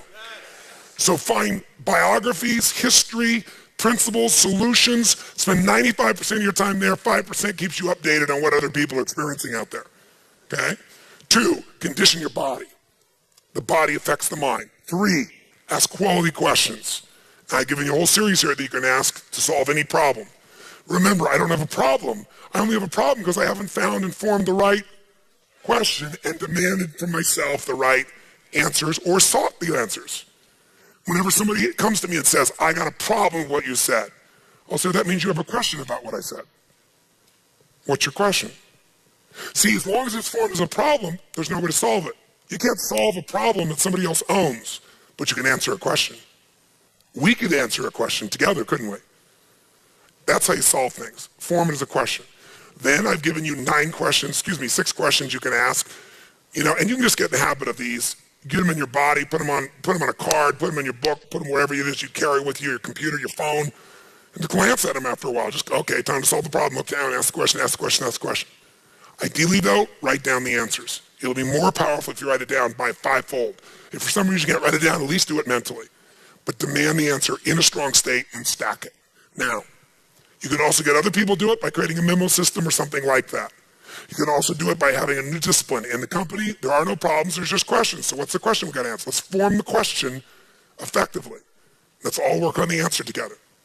Now, another question you might have, you might ask yourself, well, how do you change somebody's state? Just ask the right question. If you ask some people, how's it going? Wrong question. Yeah, how's business for you? Is that a good question to ask most people right now? No. But if I were to ask you right now, all of you in this room, honestly and sincerely, tell me something. If you were to be honest about this, and you weren't, feigning that, you didn't want to look like you're being immodest. You're just being truthful. I bet there's some aspect of your life, something in your life, many things that you've done in your life over the course of your life that you're proud of, or that you could be proud of if you just let yourself and didn't think it was improper to be proud. What's something in your life you're really proud of? Really proud of. That if you were to really stop and focus on it and take the time to appreciate it, make you feel damn proud. Proud of who you are, proud of someone in your life that you've touched or influenced, proud of something you've accomplished. That if you were to forget everything else and just really focus on this, you could feel damn proud right now. How many can think of something you could be really proud of? Let me see your hands. Say aye. What about that are you proud of? What's it about that that makes you feel proud?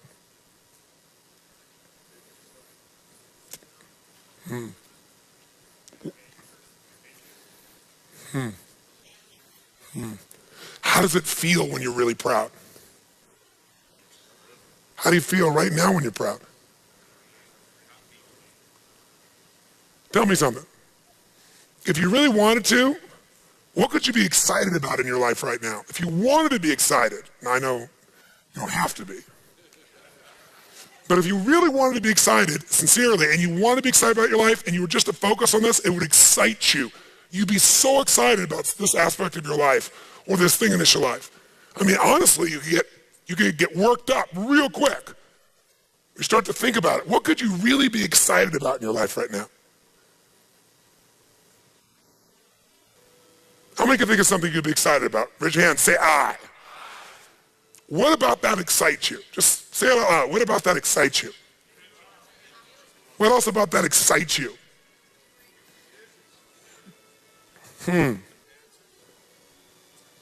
How does it feel when you're excited? How many feel different right now than just a few moments ago? What are you grateful for? If you wanted to be grateful right now, what could you feel grateful for? If you were really grateful, like you felt like you really reconnected to how lucky you are, that most of what you have in your life that you've worked your tail off for, truthfully, you could have worked just as hard growing up in Somalia and you'd have nothing. You might even be dead or damaged by a mine you stepped on. When you really realize the ultimate gift of even where you were born and who you were born around, or the environment, or even the time in history in which you were born, the moment we are in our life right now, or somebody in your life you're so grateful for. I mean, real gratitude, like almost overwhelming gratitude. To realize that your life has truly been blessed even though you've forgotten it at times. What could you feel blessed by? What could you feel grateful for?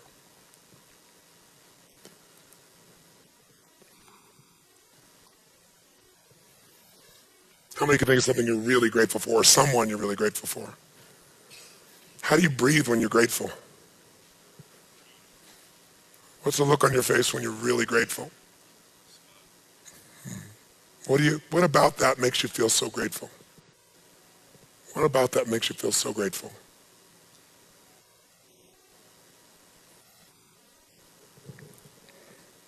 How does it feel when you're grateful? Make a sound, whatever sound that would be of gratitude. Make the sound of gratitude. Just instinctively go.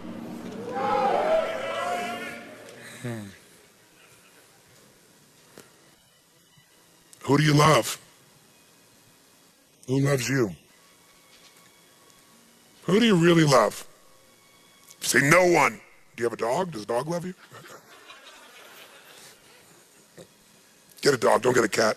Cats are independent. Dogs will leave for 2 minutes like you've been gone for 6 months. We're so excited. Yeah. Who do you love? Who loves you?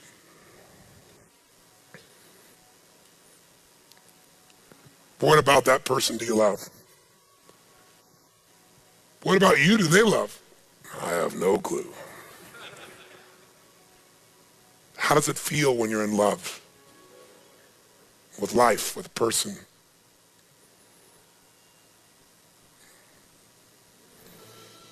How many feel very different right now than a few moments ago? Raise your hand. And why? Why do you feel this way? Because whatever you focus on, you will feel, my friends. And if I want to give you a gift, the greatest gift I can give you is ask the right question. A question that will direct you. And notice I didn't tell you anything for the last 4 or 5 minutes. All I did was ask you questions. But how does it feel? And guess what? Everyone has questions. All you got to do is get a little curious again. Get curious. Get back into a state of wonder. You'll have all the questions you've ever wanted. How many questions can kids ask? Too many. Right? Get back in that state. So let me ask one more question and answer it, and I'll wrap up with this. Many of you have said, how do I influence people when I'm speaking from the front of the room? I've heard several people come up and say, how do I do an effective speech? Well, that's a nice question. Let me offer you an answer. Because the question is not so much what you're going to say. When I get up to speak, this is why time fluctuates with me. Often I'll have a plan, but the plan disappears because I go into a state, but I know the outcome. And so I rotate, move, change to what the outcome is to make sure I get to that outcome. And so I've made enough deposits in my mental, emotional bank account that I have lots of good things I can say. Lots.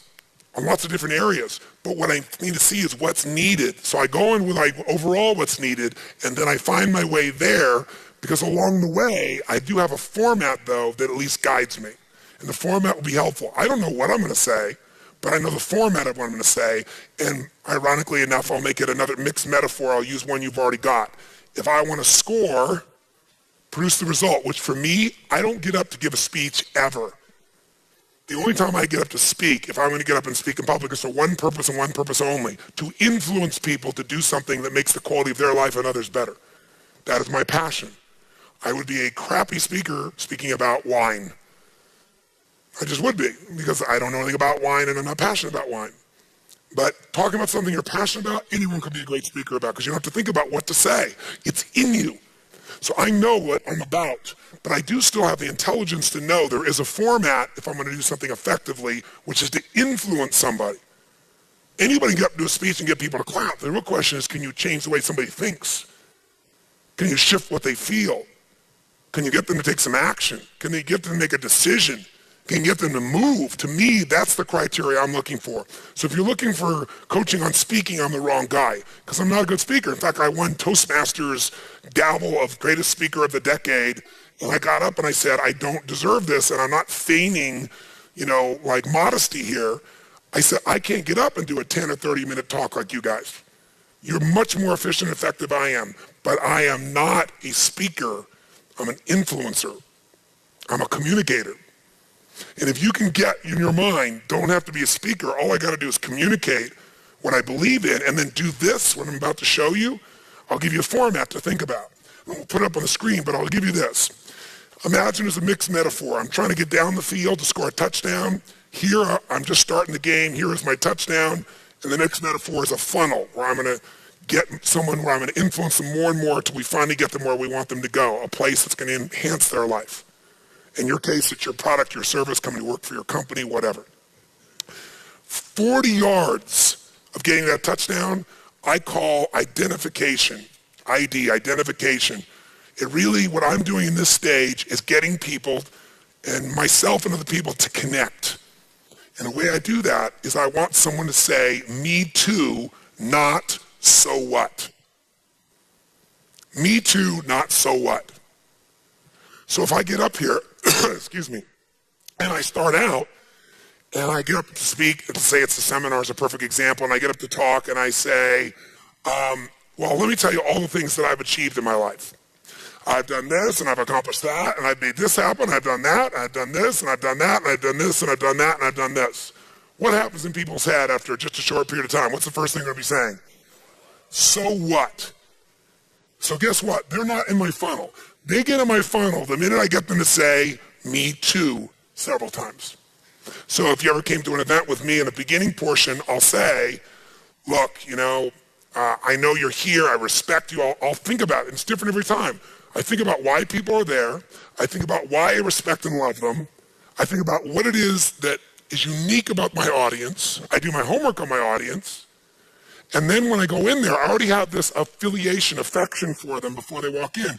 I don't just think of you as a group. I think of these different personalities that are here that I'm here to serve. So I'm in state.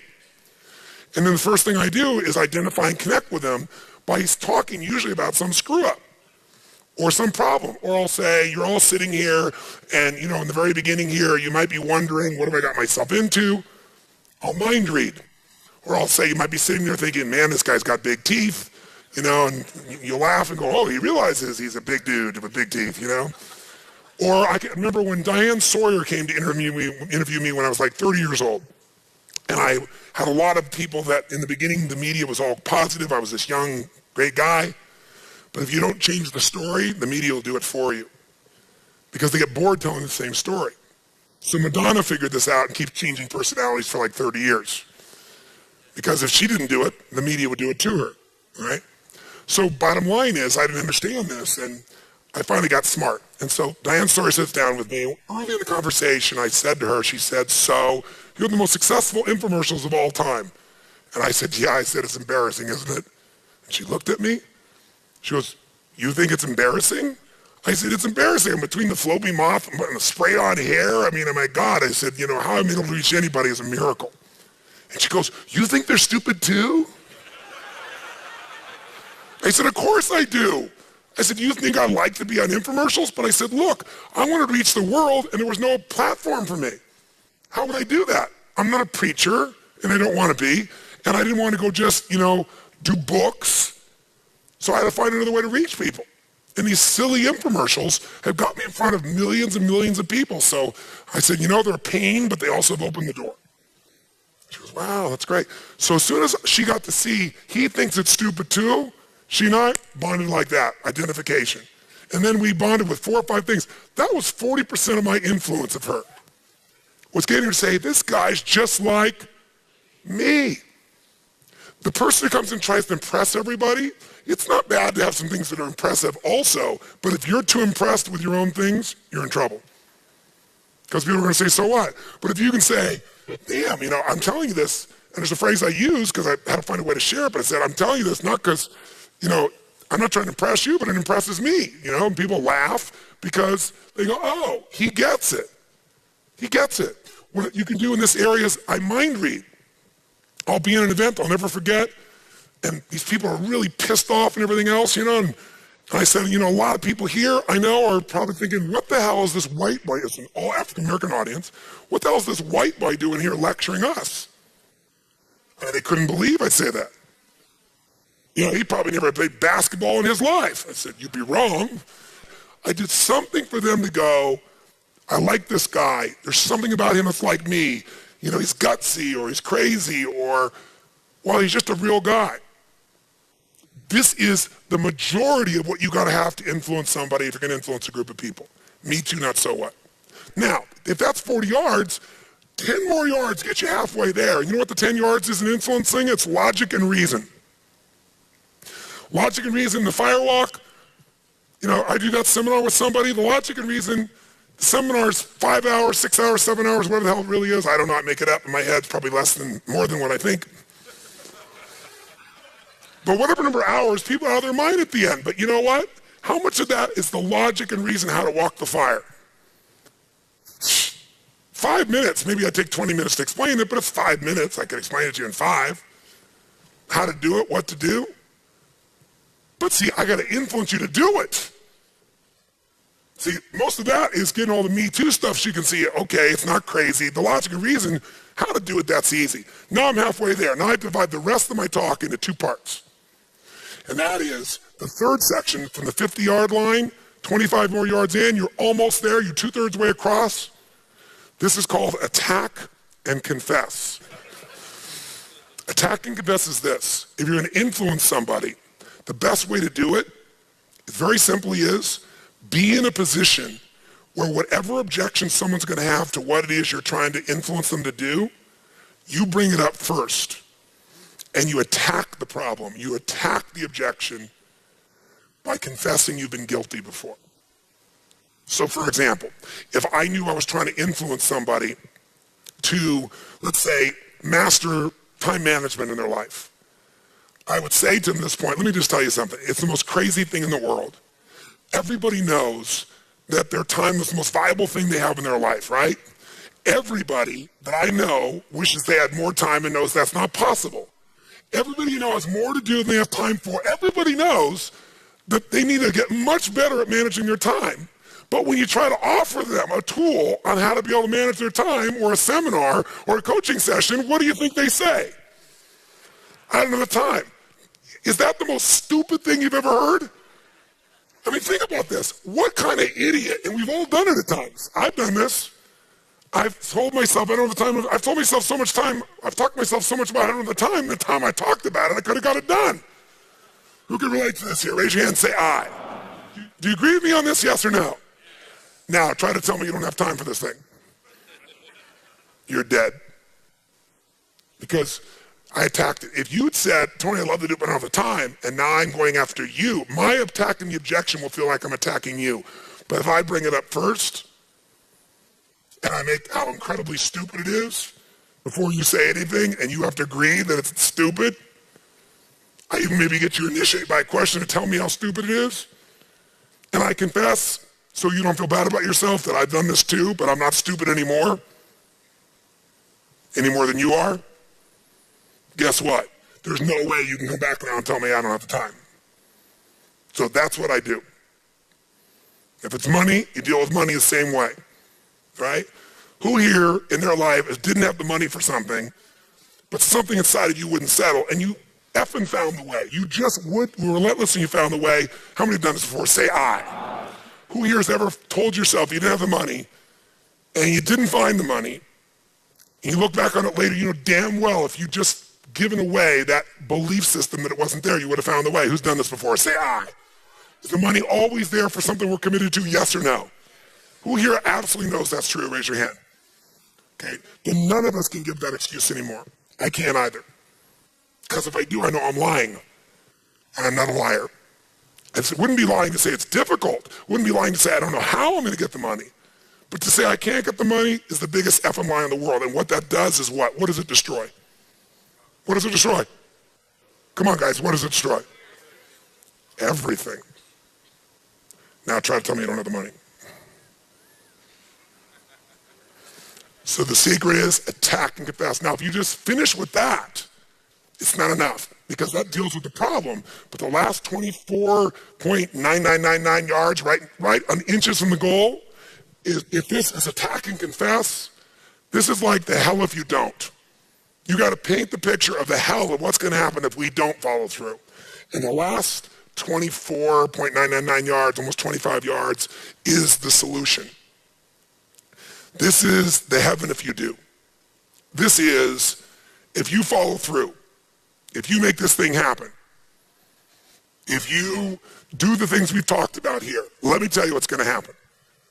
You know, I putzed around all this time, or I could come back to this one and I could say, I could tell you about John. John put this off. I met him. I told him all this.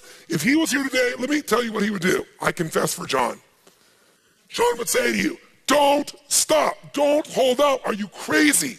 The one thing in your life that's valuable is time. Can you really afford to not implement this? Can you really afford to put this off? You know damn well you can't. And he did for 3 years.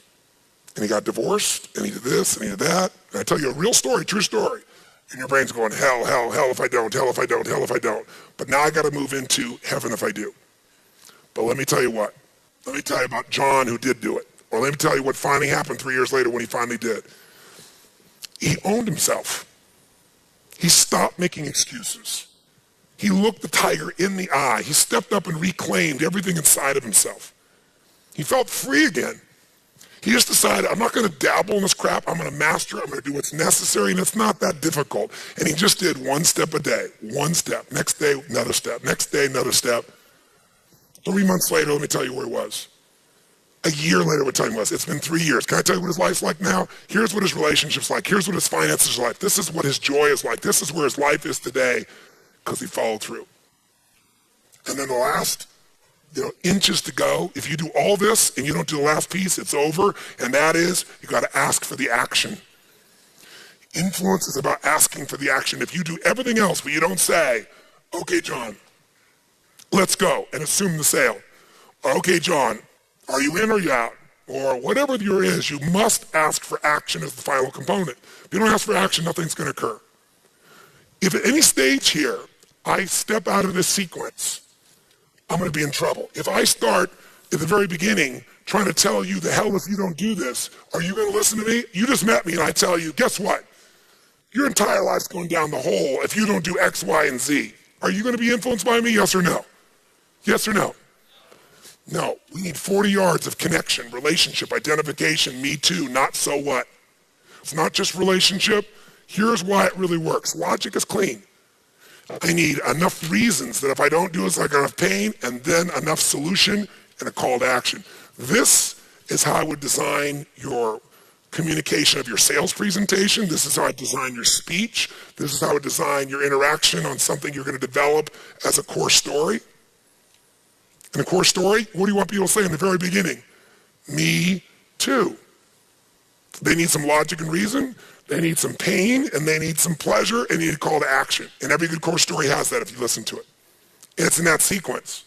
Because if I said the dog bit Johnny versus Johnny bit the dog, same elements, but is it the same experience? Not if you're Johnny, right? So the sequence plays a role. Is this helpful? So you can always say, I'm gonna go communicate a message. First, I gotta connect sincerely. I gotta be able to have people say, me too, not so what. What do we have in common? What can I show where I've screwed up and where I've done well, but how do I get people to identify with me and how do I identify with them? What's the logic and reason?